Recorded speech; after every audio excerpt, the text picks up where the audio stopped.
Eptekatonoan. One, the vanishing love letter. The library smelled faintly of dust and old wood, the kind of smell that made time feel slower and kinder.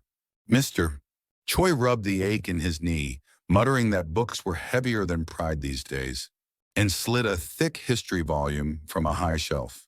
Something slipped free and floated down like a sleepy moth. He bent, groaned, and picked it up.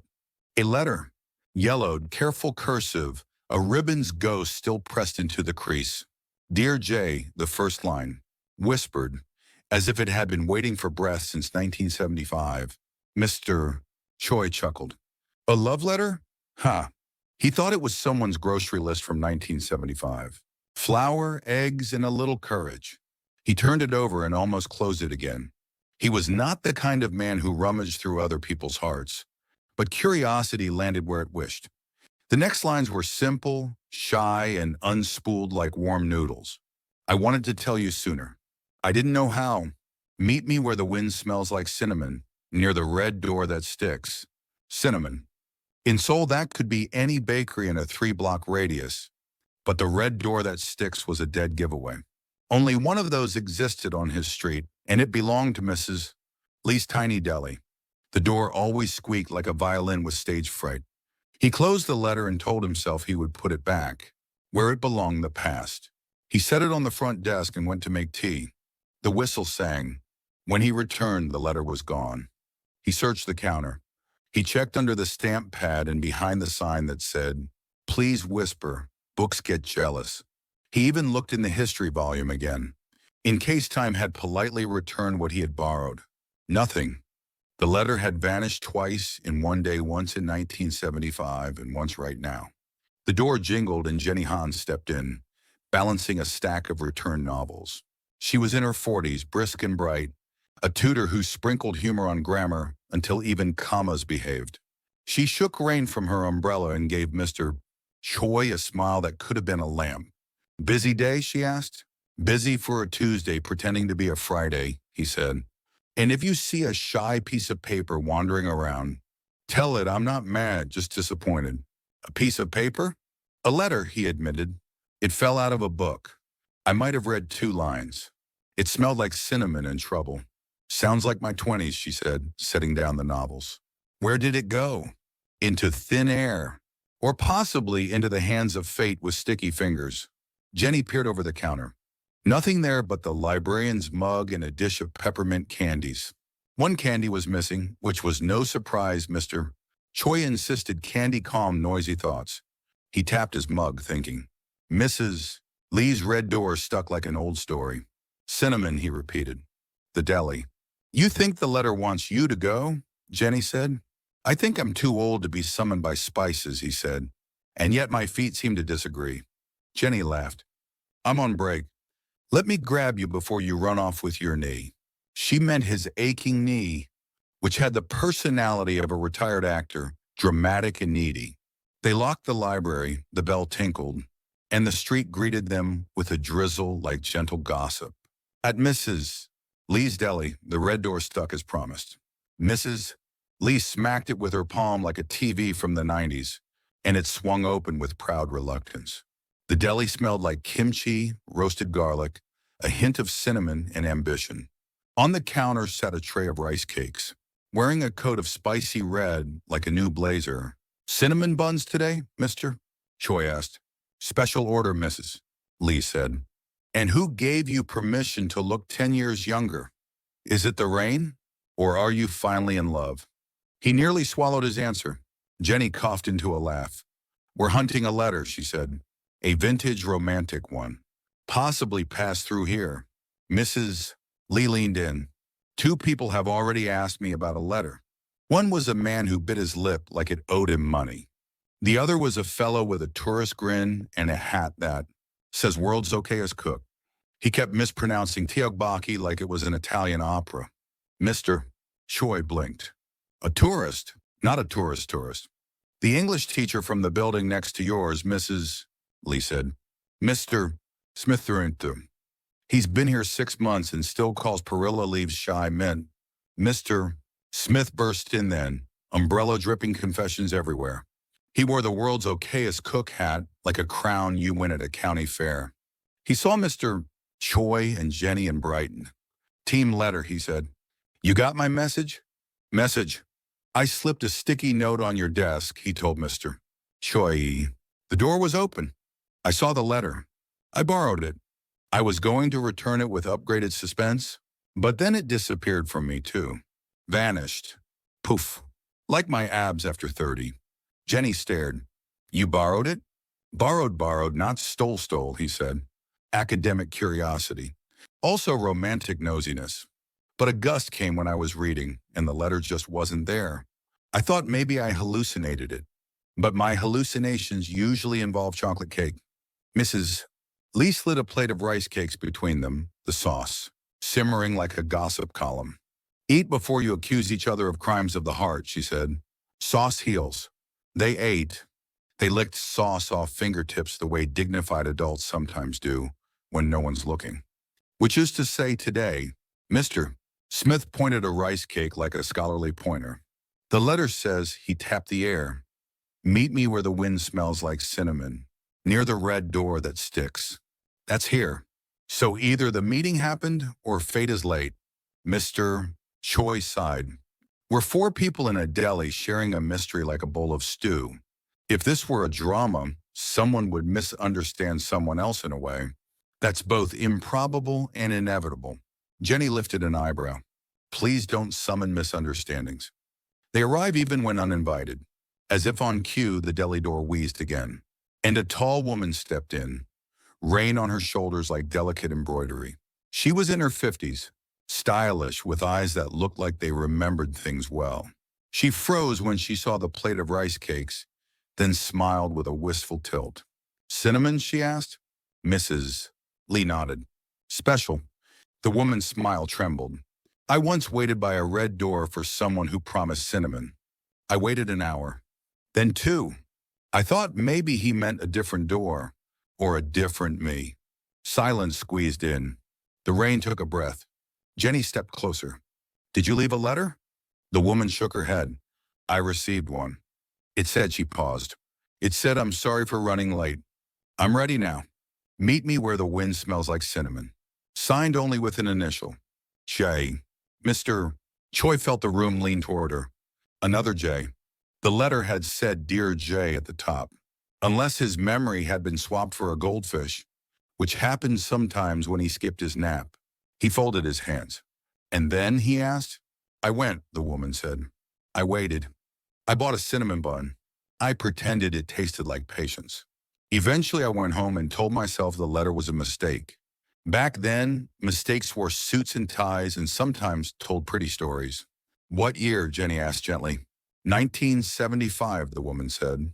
The rain seemed to agree. Mr. Smith lowered his hat. If I were a detective, he said, I would say the letter migrated like a stubborn bird from a history book to a deli, from a librarian's counter to my unreliable hands. And now it is trying to finish a flight that got interrupted by time. Also, I would say we should order more rice cakes, because plot twists require carbs. Mrs. Lee tapped the counter, eyes bright. I remember, she said. I was new to the neighborhood in 75. There was a red bicycle always parked outside, like a dog waiting. A boy with ink on his fingers. A girl who brought cinnamon buns she couldn't afford. People thought they were just friends. People are nearly always wrong about other people's hearts. Jenny's phone buzzed. A message from a student asking if adjectives could be romantic. She typed back that some adjectives wore cologne. Then she looked at Mr. Choi. We should check the library again, she said. If the letter is trying to be found, maybe it returns to the first place someone listened. They left with rain jackets smelling faintly of sauce. Mr. Smith promised to guard the deli like a helpful statue. Mrs. Lee handed them a paper bag that warmed their palms. For luck, she said, and for when luck forgets. Back at the library, the bell chimed as if glad to be relevant. Mr. Choi walked to the desk, set down the bag, and stared. The letter sat exactly where it had been before, angled as if posing. Dear Jay glowed like a match about to catch. Jenny lifted it with careful fingers. The paper was warm, or maybe her hands were. The ribbon's ghost seemed more visible now, like it was testing the light. Mister. Choi felt his chest open the way a closet opens. When you finally decide to organize it. He nodded. Read, he said. Jenny read. The handwriting belonged to someone who apologized with every loop. I'm late. I was afraid. If you still want me, meet me by the red door that sticks. I'll bring cinnamon so we can pretend the world is sweet on purpose. She turned the page. On the back, faint pencil lines sketched a little map.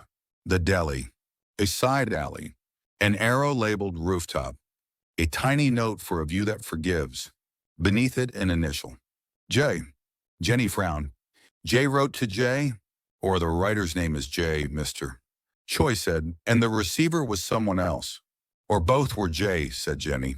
Life has more J's than vowels. Mr. Choi looked closer. A faint smudge near the bottom. He lifted the page to the window, and sunlight caught a hidden sentence written so lightly, a sigh could erase it. If you're reading this years later, please know I waited until the rice cakes cooled and the rain stopped. I went to the rooftop. The door was locked. I laughed and called it fate's sense of humor. Then I moved away. If you're still here, knock twice. I'll hear you across time. The library's quiet deepened until even the books leaned in. Mr. Choi traced the smudge with a fingertip. He had lived long enough to learn that time could be gentle and cruel in the same minute. He had also learned that when a letter asks for a knock, you should knock. He and Jenny climbed to the building's rooftop door, which was indeed locked, the kind of lock that believed in itself. Mr. Choi rapped twice with his knuckles. The sound was small and stubborn. He knocked again. The air trembled, or maybe his hand did. Nothing happened. They laughed because the alternative was to take it too seriously. They went back downstairs, each pretending they hadn't expected magic. At the desk, the paper bag from Mrs. Lee waited politely. They opened it. Inside were rice cakes and 2 little cinnamon cookies. Jenny bit one and made a happy sound that was not quite a word. Mr. Choi bit the other and felt something loosen in his chest, like a knot remembering it was made of string. When he lifted the cookie, crumbs fell on the letter. He brushed them off, and new words appeared beneath the trail, as if the cinnamon had warmed the ink awake. Another note, hiding. The rooftop door sticks, like the red one. Kick the bottom left. Jenny blinked and looked at him like a magician who just remembered his trick. They didn't talk because any sentence would have been all exclamation points. They hurried back up, and Mr. Choi, who was too old to run and too young to accept it, juggled his knee and his dignity. At the top, he looked down at the bottom left corner of the door. The paint frayed like a hem. He kicked, gently, then less gently, the way you talk to an old friend who needs coaxing. The door sighed, considered its options, and opened 2 inches, then 4, then all the way, revealing a small rooftop with a view that forgave. The city stretched like a cat after a nap. Pigeons argued about philosophy. The rain had thinned to a mist that made everything sincere. On a low wall, a tin box waited, tucked behind a potted plant that had seen better monsoons. Mr. Choi lifted the lid. Inside were 2 things, a Polaroid and a second letter. The photo showed a boy with ink on his fingers, and a girl with a grin that promised mischief. Behind them, a red door and a plate of rice cakes. On the back of the photo, someone had written, "We were brave at least once." Jenny handed Mr. Choi the second letter. The paper was less yellow, as if it had aged in shade. He unfolded it and read aloud before he could decide not to. "If you found this, you're later than we were, and just on time anyway. We didn't meet that day. Not really. We met in the years after, in grocery aisles and on buses. And in the way cinnamon insists on being cinnamon.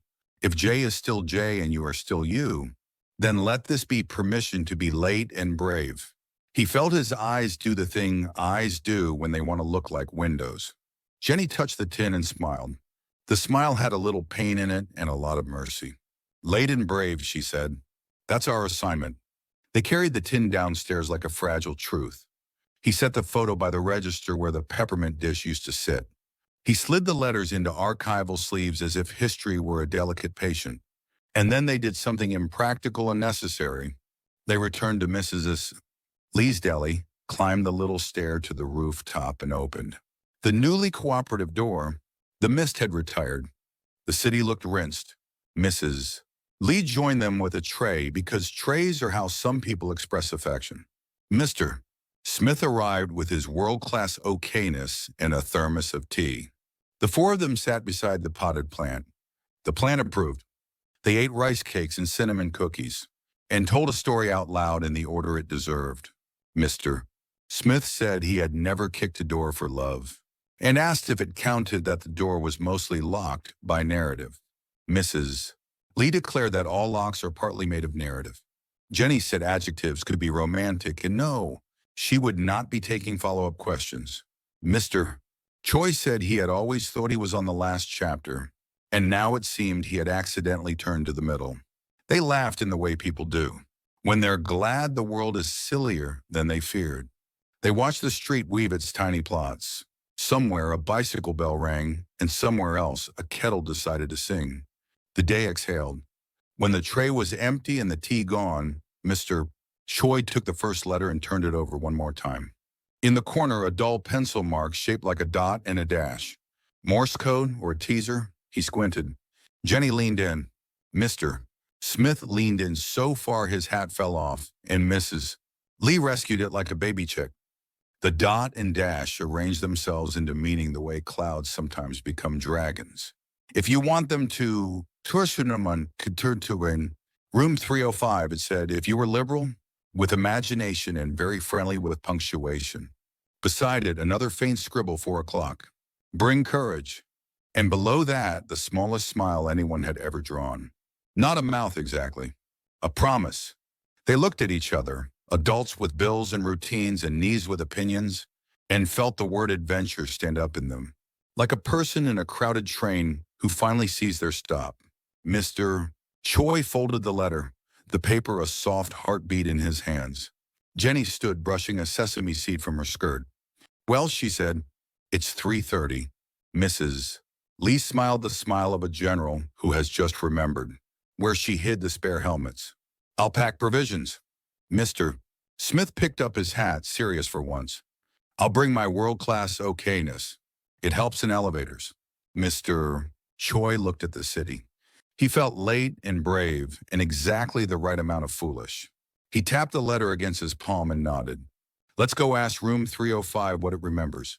They walked down together, 4 people and a promise, past the red door that now opened without complaint, as if it had decided to cheer for them. The street made room. The rain thought better of it. The library bell chimed once when they passed, a small applause. At the corner, a bus sighed. A child laughed. A couple argued about umbrellas and then shared one anyway. The deli sign flickered and then steadied. The world arranged itself like cutlery before a holiday meal, neat and expectant. 4 o'clock was on its way. Room 305 was waiting with whatever it knew. And somewhere not far behind them, the first letter, braver than anyone, slipped a little more color. Back into its ribbon's ghost and smiled its tiny smile. They turned the corner and disappeared from the rooftop's view, leaving behind the potted plant, which decided to grow a new leaf. Some stories make even plants ambitious. Down the block, a clock chimed the quarter hour. The sound stitched itself into the street, the way cinnamon stitches itself into memory. Mr. Choi tucked the letter inside his jacket like a warm secret. Jenny laughed at something Mr. Smith said, and then shook her head because it was too silly to repeat. Mrs. Lee marched like a commander of snacks. They reached the building with room 305. The lobby smelled like fresh paint and old plans. The elevator considered them and then opened with the patience of an aunt. Inside, the 4 stood shoulder to shoulder, the tin box under Mr. Choi's arm, the letter safe, the world briefly small and kind. Someone pressed 3. As the doors slid toward each other, Mr. Choi caught a last glimpse of the street, the red door down the block, and the sky practicing being evening. He thought about the boy, with ink on his fingers, and the girl with her brave grin. He thought about late and brave, and about how many doors in life open with a kick to the bottom left. The elevator began to rise, soft and certain, and episode 1 ended as all good. First chapters do not with a period, but with a heartbeat. Ypres. 2. A love rectangle with rice cakes. The elevator sighed to a stop at the third floor, and the doors slid open as if they too were curious. Room 305 waited down a short hallway. Its door was painted beige, plain enough to hide anything. Mr. Choi adjusted his jacket, feeling the folded letter warm against his chest. Jenny clutched the tin box. Mrs. Lee balanced a tray of rice, so cakes because some people never face destiny without snacks. Mr. Smith had askew, muttered that if fate didn't appreciate rice cakes, then fate had questionable taste. They knocked. Twice. The sound echoed like a polite drum roll. Nothing. Jenny tilted her head. Maybe we're early. Mrs. Lee sniffed. Or maybe fate is the kind that always keeps people waiting. Mr. Smith leaned close to the peephole, nearly bumping it with his nose. Empty. He frowned. Unless fate is hiding under the sofa. They waited. A minute, then 5. At last the door opened with a reluctant squeak. A young woman stood there, mid-20s, with ink smudges on her fingers, as though she had wrestled with a pen. She blinked at them, then at the tray, then back at them. You brought rice cakes? She asked. We bring what we can, Jenny said. The woman smiled nervously. I didn't think anyone would come. I only posted the clue as a game. Mr. Choi raised an eyebrow. A game? Yes, the woman said.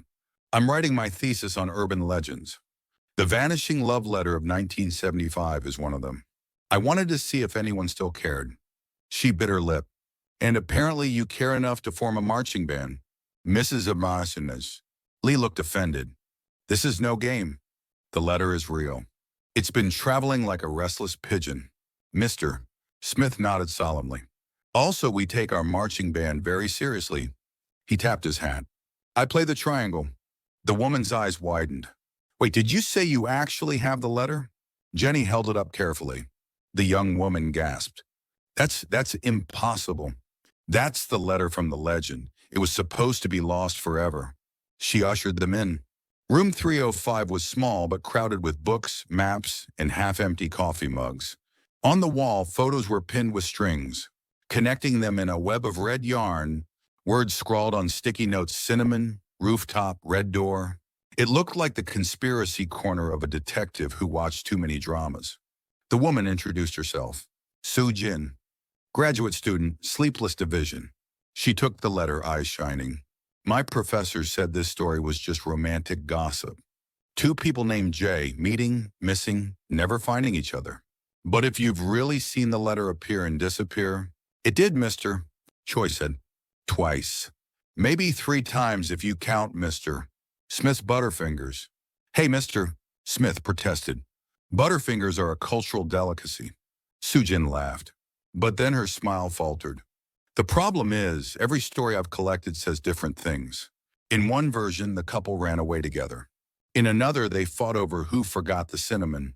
In one wild version, they opened a rice cake shop that only served customers who told secrets. Mrs. Lee perked up.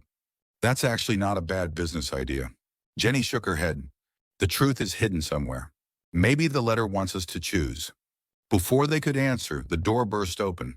A man barged in, late 30s, wearing a leather jacket too tight for honesty.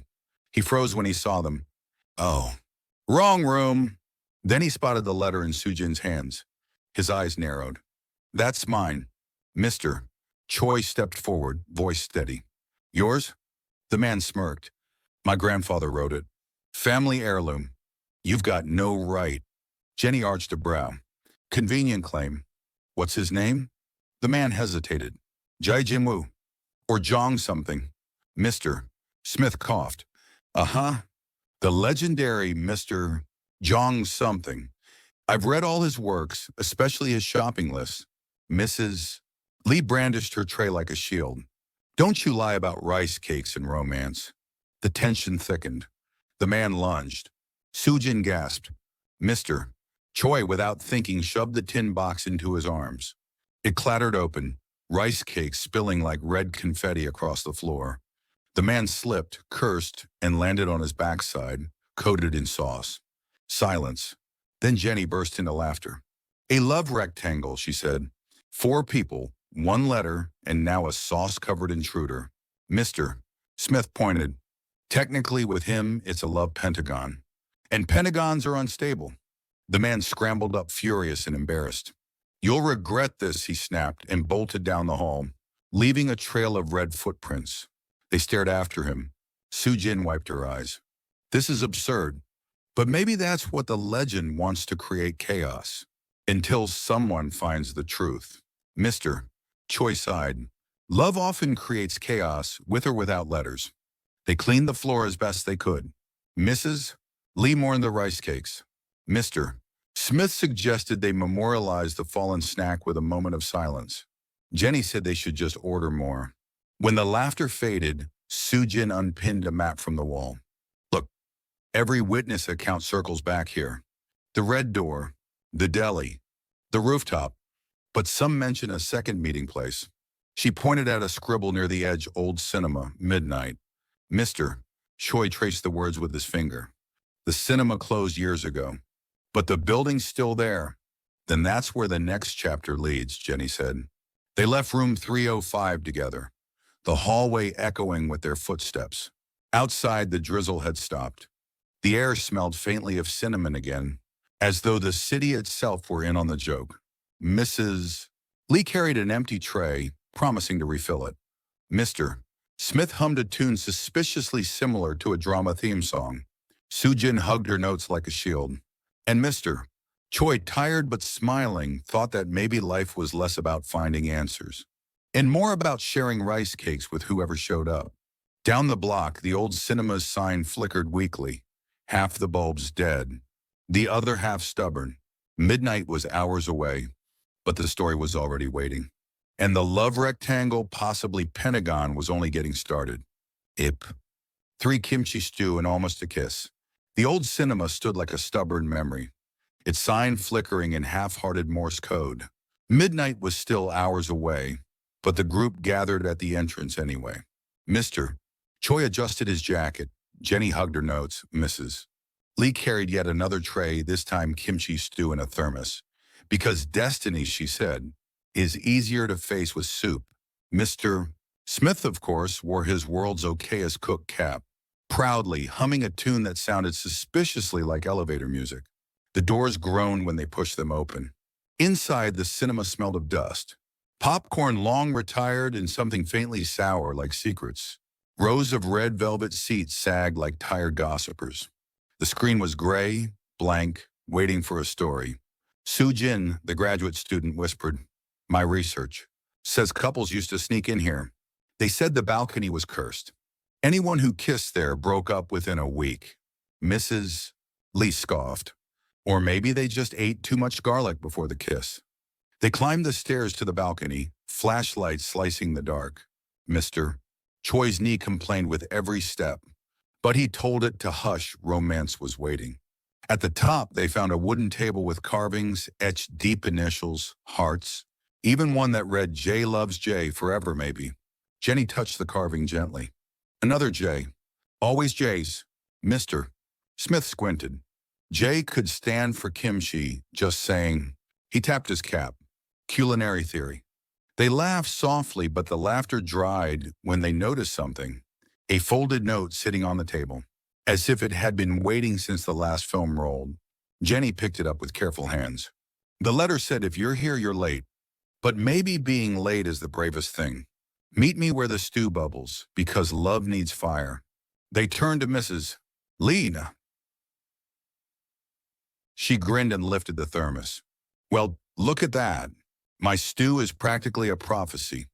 They settled into the balcony seats, sharing stew out of paper cups like conspirators.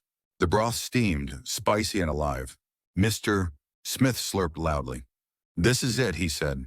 The legend doesn't end with letters, it ends with food. Love is stew. Stew is love.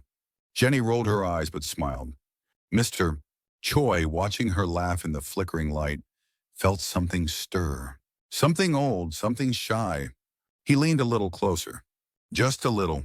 And then, a sudden crash. The projector whirred to life on its own. blasting a beam of white across the room. They all jumped. On the screen, an image appeared. Two blurred figures, close together, about to kiss.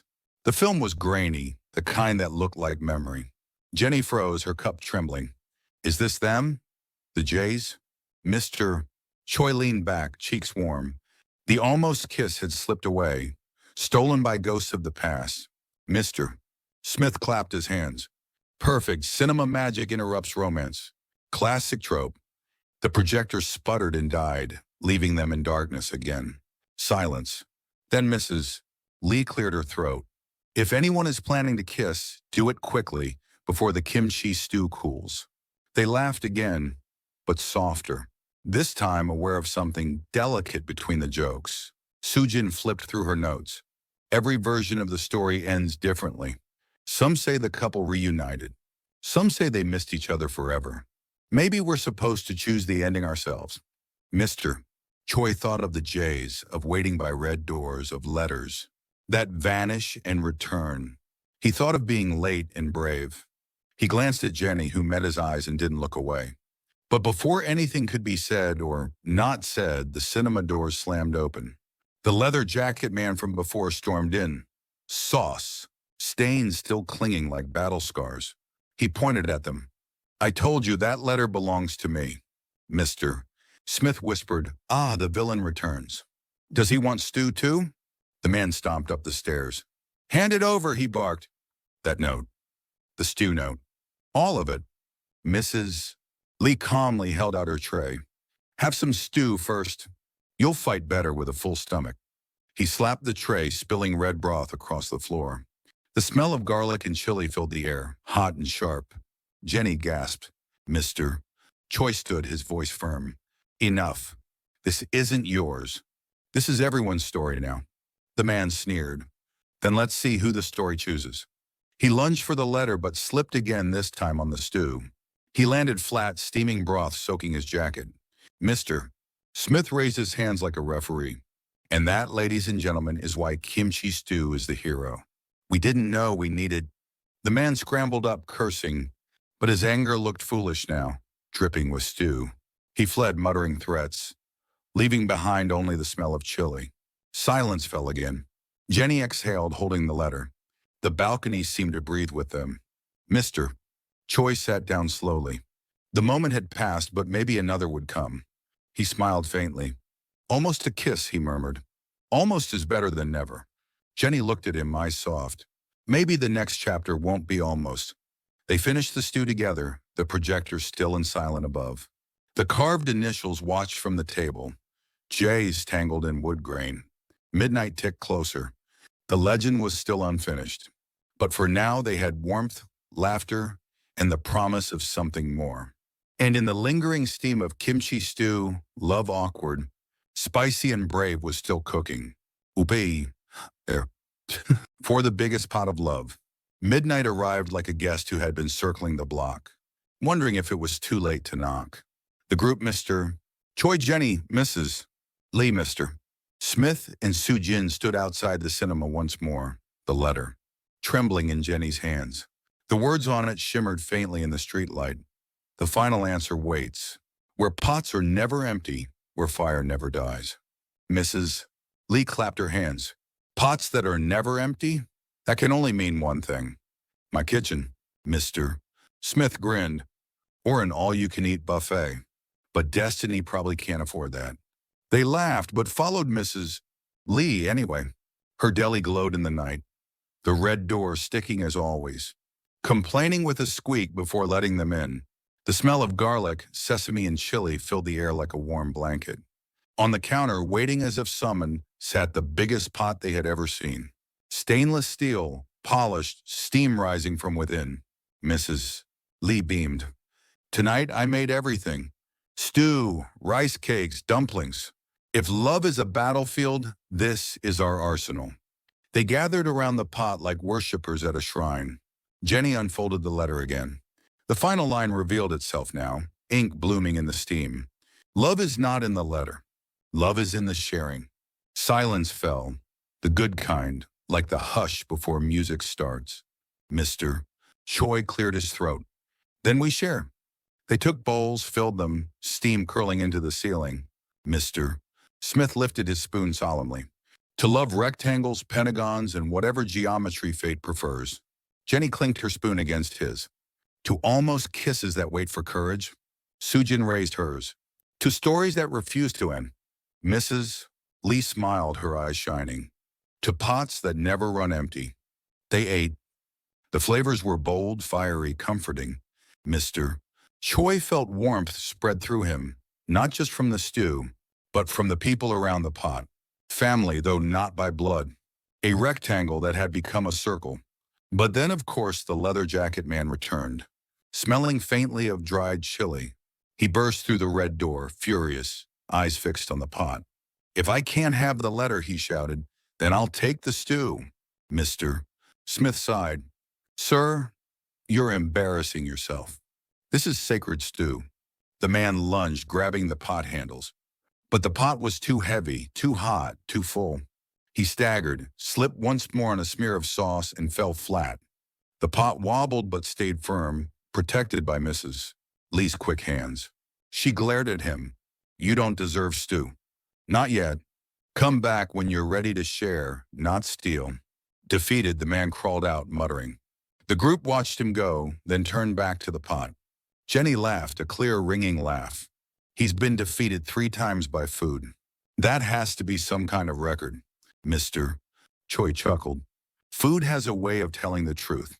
They ate until the pot was nearly empty, and still, the stew seemed to renew itself, bubbling gently.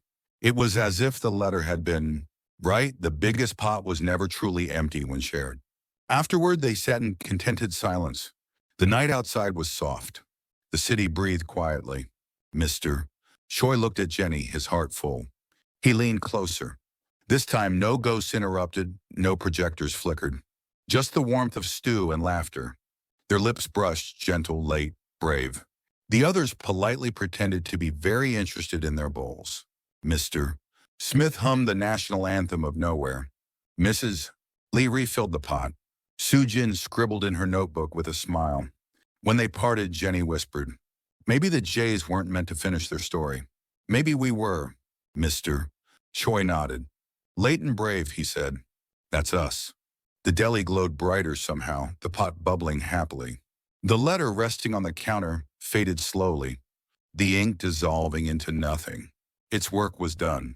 They finished the meal, cleaned the bowls, and laughed one more time together. Outside, dawn was peeking over the rooftops, painting the city in gold. The pot simmered on, steady and endless. It promised that love, messy, spicy, sometimes clumsy, was always big enough to share. And so the legend ended not with a vanished letter, but with a pot that never emptied, in a circle of people who chose to be late, brave, and together.